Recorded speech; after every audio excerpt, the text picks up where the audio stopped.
Petaka menimpa anggota Korps Por Airut Baharkam Polri bernama Barada Iwayan Pase Sukma, 22 tahun saat menjalankan tugas di perairan Selat Madura, Jawa Timur, Selasa 21 Februari. Polisi asal Susut Bangli itu gugur usai kapal yang ditungganginya menabrak kapal tongkang. Kejadian ini dibenarkan Kabid Humas Polda Bali Kombes Pol Stefanus Satake Bayu Setianto yang dikonfirmasi Kamis 23 Februari. Insiden ini bermula ketika korban berangkat melaksanakan giat patroli Harkam Timas rutin dengan menggunakan sip tender RIB 85 PK KPIBS 6001 sekitar pukul 11 WIB. Saat kejadian, dia bersama dua anggota kapal IBIS 6001 Kop Por Airut Baharkam Polri BKO Polda Jatim lainnya, yakni Baraka Ari Prasetyo selaku jurumudi dan Baratu Zeni Hermawan selaku ABK. Berselang sekitar 1 jam patroli, kapal RIB mereka mengalami mati mesin. Kapal itu berusaha dibetulkan dan kurang lebih 10 menit baru bisa hidup tapi mati mesin lagi. Lalu kembali dibetulkan dan bisa hidup lagi setelah 3 menit.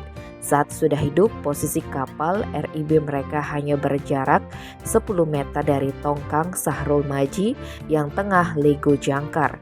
Apes karena arus deras, RIB itu malah menabrak tongkang bagian sebelah kanan. Akibatnya kapal patroli ketiga polisi ini terbalik.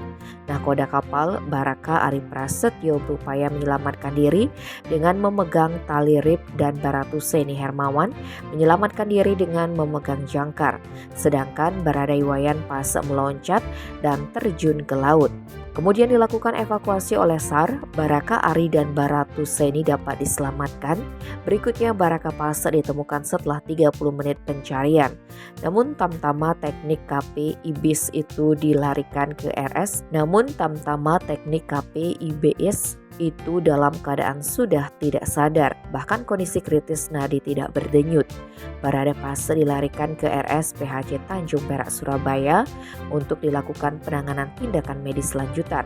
Sayangnya setelah sampai di rumah sakit PHC Perak sekitar pukul 13:05 WIB, Barada Pase dinyatakan meninggal dunia oleh tim dokter. Kasus ini sekarang dalam penanganan dan penyidikan Subdit Gakum Ditpol Airut Polda Jatim. Selanjutnya kepolisian berkoordinasi dengan keluarga korban dan jenazah Barada Pase dipulangkan Rabu 22 Februari untuk diupacarai. Tim Bali Express melaporkan.